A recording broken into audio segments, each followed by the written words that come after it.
हा माझ्यापासून काहीतरी लपवतोय. ये ना चल. हो.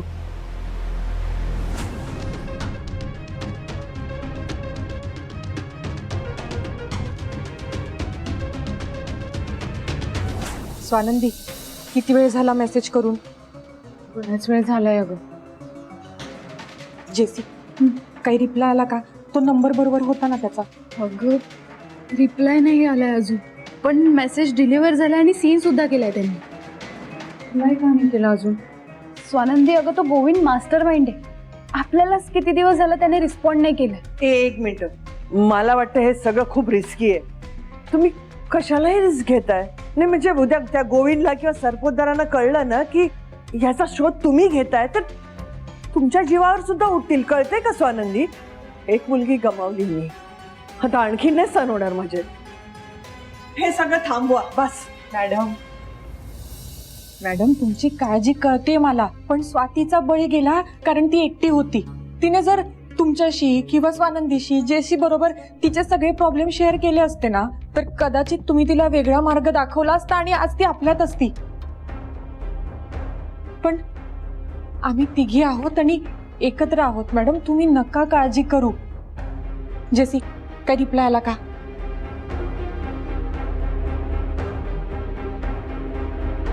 नाही,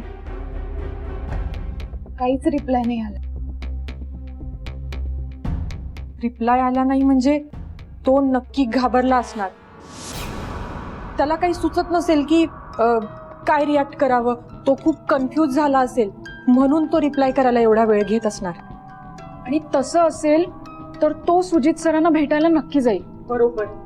म्हणजे ते दोघं एकमेकांशी जे बोलतील तो आपल्याकडे सगळ्यात मोठा पुरावा असेल आणि त्यांचं बोलणं आपल्याला रेकॉर्ड करायलाच हवं. एक मिनिट तारा, तू जे बोलतेस ते अगदी बरोबर बोलतेस. स्वानंदी, तू अजून करतेस ग. म्हणजे गोविंद सुजितला भेटायला जाईल, पण अगं भेटायला जाईल हे कशावरून पॉसिबल आहे? म्हणजे ते दोघं कॉलवरती बोलू शकतात ना? नाही जेसी, मी जितकं सुजित सरांना ओळखते त्यावरून तरी मला हेच कळलंय की सुजित सर या बाबतीत रिस्क घेणार नाही. सुजित सर गोविंदला भेटणार नाहीत, त्याच्या मेसेजचा रिप्लाय पण करणार नाही, त्याचे फोन पण उचलणार नाहीत. आपल्याला त्यांच्या बाबतीत काहीतरी पुरावा सापडेल असं ते काहीही करणार नाहीत. बरोबर. आपल्याकडे आता हा एकच पर्याय, त्यामुळे आपण हा चान्स घ्यायलाच हवा.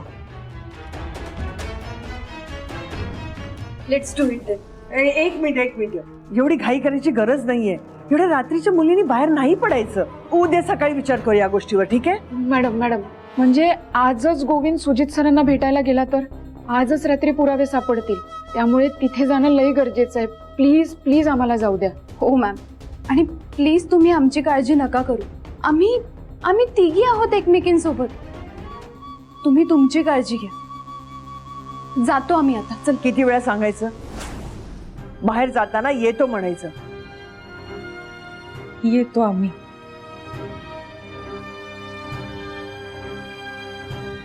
सांभाळून करा जे कराल ते. चल तारा, उशीर होईल आपल्याला.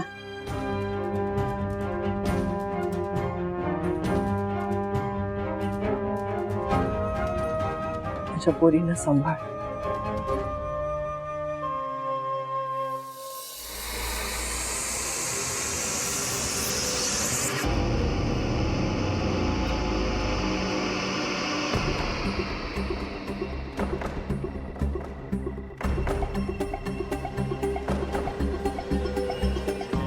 अगं तो वॉचमॅन इथेच आहे. आता तो इथे असेपर्यंत आपण आत जाऊ शकणार नाही आणि त्याच्या समोर जर गेलो तर तो 1000 प्रश्न विचारेल आणि हात पण सोडणार नाही. बरोबर बोलतेस तू. तो इथे असेपर्यंत आपल्याला आत जाता येणार नाही आणि सरपोतदार साहेबांनी त्याला माझ्यावर लक्ष ठेवायला सांगितलं असणार. हे अगमा, आता काय करायचं स्वानंदी? परत अडकलो यार आपण. नाही अडकलो आपण. मला त्याची सवय माहिती आहे. तो 2-4 फेऱ्या मारेल आणि तिथं मोबाईल घेऊन बसेल. त्यानंतर आपण आत जाऊ शकतो.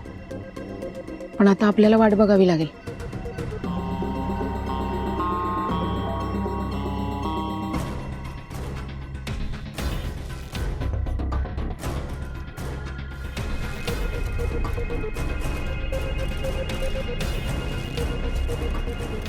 किती फेऱ्या मारणार आहे? देव की टोन गेला एक. तारा जरा पेशन्स ठेव की.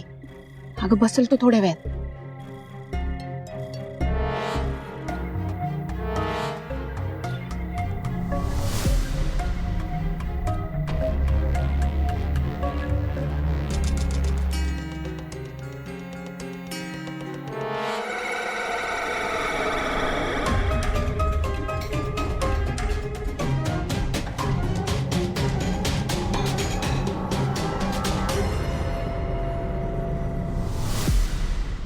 बरोबर बोललीस ग तू.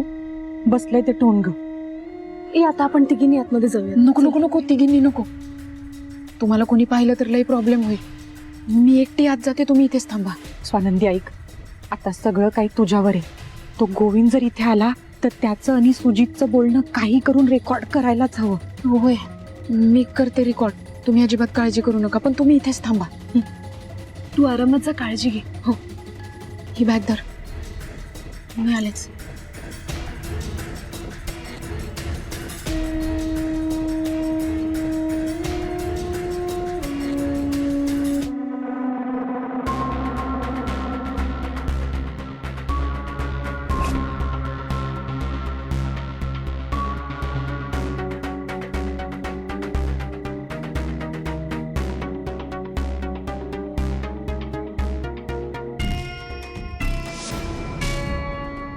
कॉल करूयात.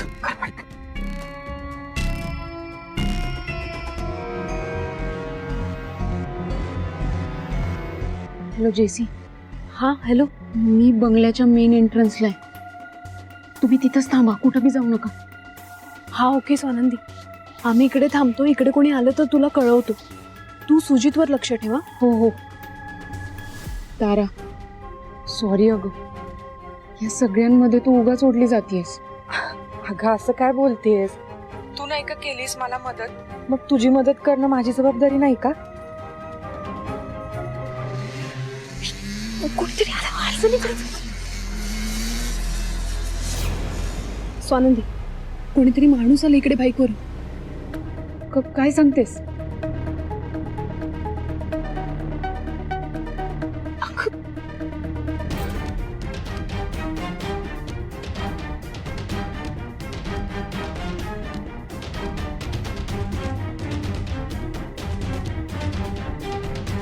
सुजित सर कॉल उचला.